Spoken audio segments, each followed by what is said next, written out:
when you're getting ready to retire, you're landing a plane. This 10-year stretch is so vitally critical. Amazingly difficult period to navigate because you have so much going on both financially and emotionally, and you got these big dreams, and you don't want those big dreams to be delayed or denied.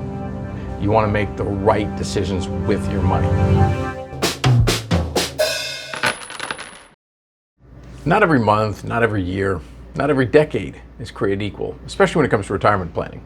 So what's that most critical decade in retirement planning? What I've seen from my experience is that it's those 5 years prior to somebody retiring, and then the 5 years immediately after they make the decision to retire.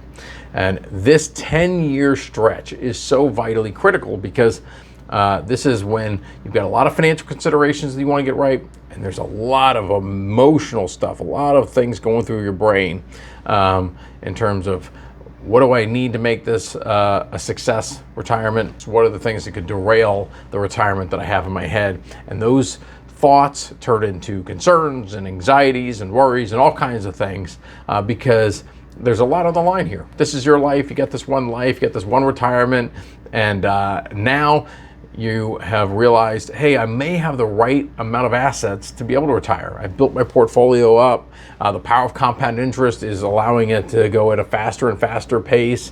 And so I feel like maybe I've got enough money saved now that I can eventually stop working and enter into the retirement phase. You also may be have less responsibilities here. You may have children that have either grown up, they're out of the house, or they're in college. Maybe they're off the payroll now, and so you see that your expenses might be a little bit lower, just a little bit, because your children are out of the house now. And so you now have the ability to feel like, okay, I got better assets, I've got less responsibilities, I can do this, I can retire. Now I just need to know, what am I going to do in retirement? And you start getting all of these light bulbs going off about how exciting it is, and you start trying to put together a date as to when you might actually stop working and start retiring. Let's look at what are the issues that somebody who is planning on retiring, once they've made that decision, I do want to retire in 3, 4, 5 years out, what are the challenges that person faces? And of course, there's a financial challenge, and the financial piece is they have this big bucket of savings. They've got a bunch of retirement assets in 401ks, IRAs, maybe brokerage accounts, Roth IRAs, all kinds of stuff. But they're not really sure, how do you take that pile of money and turn it into an income stream that can last you the rest of your life? If you got $1 million portfolio, pretty simple to understand that I can't spend $1 million in 1 year or else the money will probably be gone.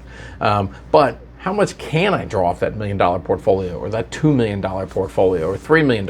And I've seen people north of $10 million that don't really understand how much money they could realistically draw off that portfolio in order for them to have that same lifestyle throughout the rest of their life, throughout the many decades of their retirement, hopefully.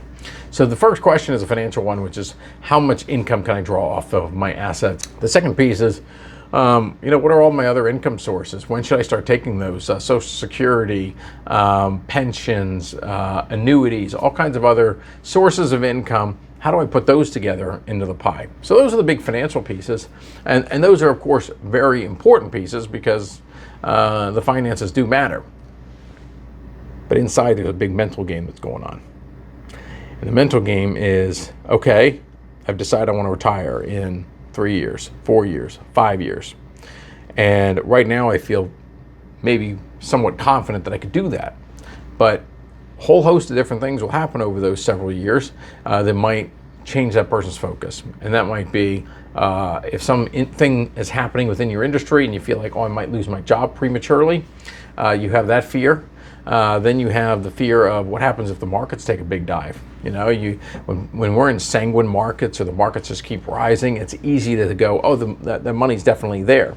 But if you go through a financial crisis, you go through the dot-com crisis, and you have 30, 40, 50% drawdowns in your portfolio, how will that affect whether you can retire or not? Of course, you saw that the markets in those scenarios, whether it's dot-com or the financial crisis, the markets are down, give or take, 50%, right? How much would your portfolio be down in that kind of a scenario, because that's what you're trying to figure out now. You have to put risk management controls in there. This is a case of throughout your lifetime, you've been basically able to just keep funding and forgetting about it to a certain extent. But as you get closer to retirement, you've now got a much higher level of assets, and your tolerance for risk is going to be reduced because you want to retire. So you want to turn off the spigot. You want to be able to live off these savings, and so you got that date in mind.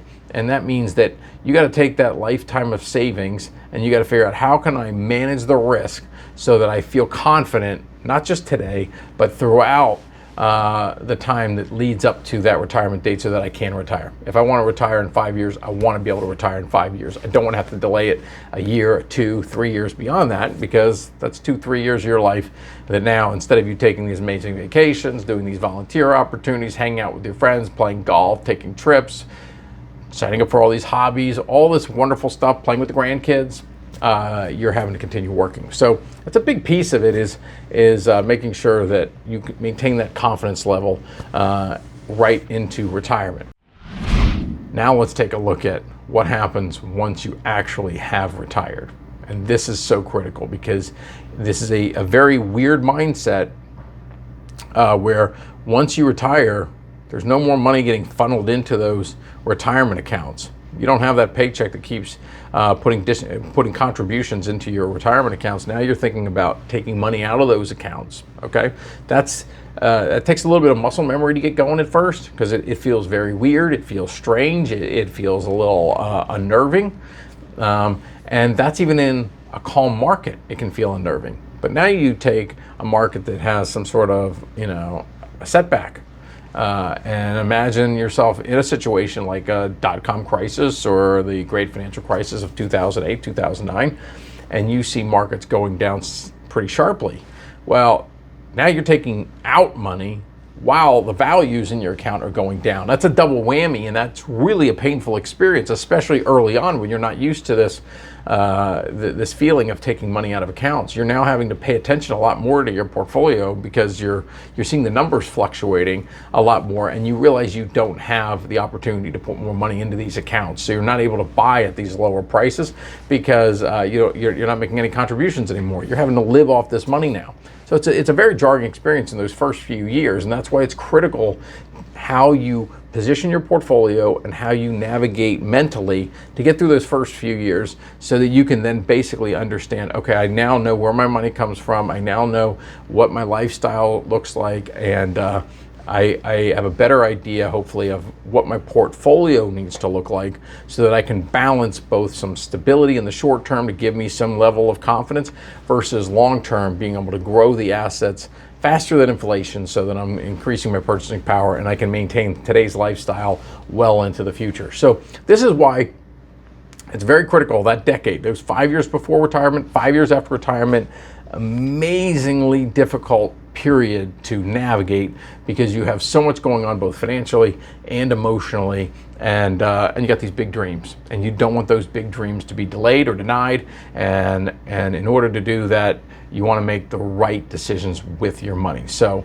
if you're in this window, just remember, this is going to be a real difficult stretch. You want to make sure that your portfolio is dialed in. You're not driving your investments too fast. The one analogy I always give people is that when you're younger, as a younger investor, you can basically fly your investments at cruising altitude, just like an airplane. It's going to go north of 500 miles an hour at cruising altitude. They're not worried about landing the plane. They're not worried about overshooting the runway, any kind of volatility as they're trying to land the plane when they're 30, 40,000 feet in the air. But when you're getting ready to retire, you're landing a plane. Just like any goal of yours, any financial goal, when you're getting closer and closer to that goal, you're landing the plane, and that means you got to start dialing back the speed so that you don't overshoot the runway, deal with too much volatility at too fast a pace, and have some sort of severe accident.